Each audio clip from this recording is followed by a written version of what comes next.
ಒಂದು ಔಷಧಿ ಅಲಂಕಾರಿಕ ಗಿಡ ನೋಡಿ. ಅಲ್ಲಲ್ಲಿ ಸಂಧಿ ಗಂಟುಗಳಿವೆ. ಈ ಗಂಡುಗಳು ಇದಕ್ಕೆ ಸಂಧಿವಾದ ಬೆಳೆ ಅಂತಲೂ ಕರೆಯುತ್ತಾರೆ. ಹಳ್ಳಿ ಕಾಡುಗಳಲ್ಲಿ ಬೇಲಿಗಳ ಮೇಲೆ ಕೆಲವೊಂದು ಸಸ್ಯ ಕೊನಗು ಬೆಕ್ಕು ತನ್ನೊಳಗೆ ಔಷಧಿ ಇದೆ ಅಂದರೆ ಗೊತ್ತೇ ಇಲ್ಲ, ಅದು ಹಾಗೆ ಹೊಸರಿಸುತ್ತದೆ. ಹೀಗೆ ಈ ಅಲಂಕಾರಿಕ ಗಿಡ ನೋಡೋ ಅಲಂಕಾರಿಕ ಗಿಡ ಇದರೊಳಗೆ ಅನೇಕ ಔಷಧಿ ಗುಣಗಳಿವೆ.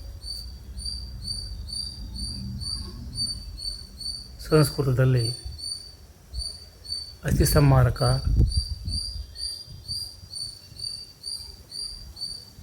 ಅಸ್ಥಿ ಶಂಕಲೆ, ವಜ್ರಬಲ್ಲಿ ಎಂದು ಕರೆಯುತ್ತಾರೆ.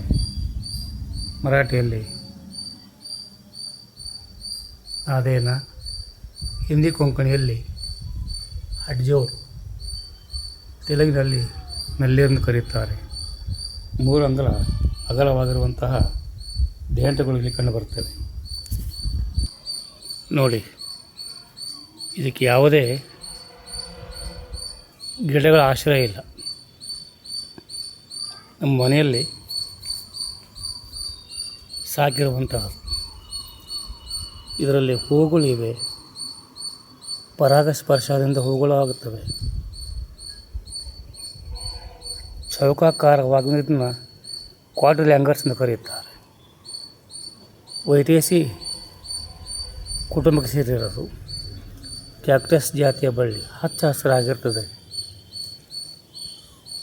ನೋಡಿ. ಯಾವ ಚಿತ್ರಕಲಾಕಾರನು ಇವುಗಳನ್ನು ಸೃಷ್ಟಿ ಮಾಡಿದನು ತಿಳಿದಿಲ್ಲ. ಅಲ್ಲಲ್ಲೇ ಸಂದುಗಳಲ್ಲಿ ಒಂದು ಎಲೆ ಮಾತ್ರ ಕಾಣ್ತದೆ ನೋಡಿ. ಹೂಗಳು ನೋಡಿ, ಮುಂಗರ ಒಳ್ಳೆಯ ಹೂವುಗಳು, ಶಿಖರಗಳು ನೋಡಿ.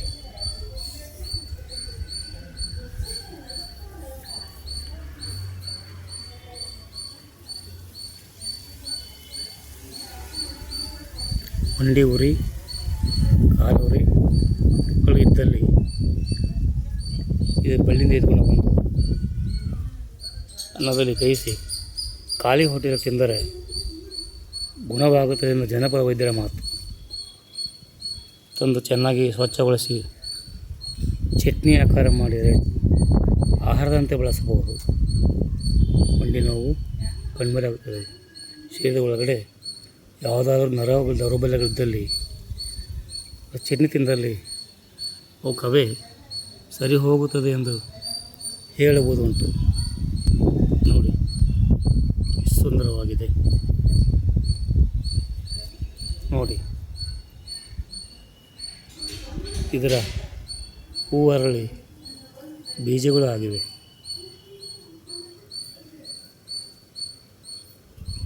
ತಾವುಗಳು ನೋಡಿ, ನಿಮಗೆ ಸಿಕ್ಕಲ್ಲಿ ಮನೆಯಲ್ಲಿ ಅಲಂಕಾರಿಕವಾಗಿ ಔಷಧಿ ಸಸ್ಯವಾಗಿ ಇದನ್ನು ಬಳಸಬಹುದಾಗಿದೆ. ಮುಂಗರವಳ್ಳಿ ಕನ್ನಡದಲ್ಲಿ ನೇರಳೆ ಕುಡಿ ಎಂದರೂ ಕರೆಯುತ್ತಾರೆ.